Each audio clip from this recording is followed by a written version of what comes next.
দেখতেই তো পাচ্ছেন অবস্থা এত পরিমাণ কাদা ছিল যা বলার বাইরে। আর গতকালে কিন্তু আমাদের এই ধরনের কোনো প্রবলেম ফেস করতে হয়নি। আর অপেক্ষা করতে হলে আমাদের এখান থেকে নাকি 3টা 4টাও বেজে যেতে পারে বের হওয়ার জন্য।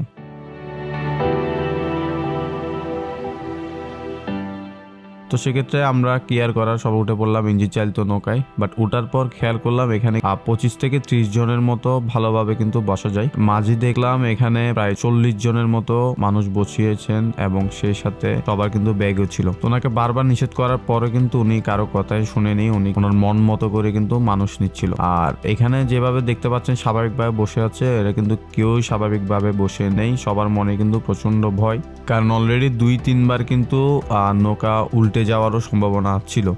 আমার এই জিনিসটা প্রচন্ড খারাপ লেগেছে। ওই টাইমে কিন্তু আমি নিজেও ভয় পেয়েছিলাম। আমি যদিও সাঁতার পারি, বাট আমার সাথে যারা ছিল আমার ফ্রেন্ডস আর ওরা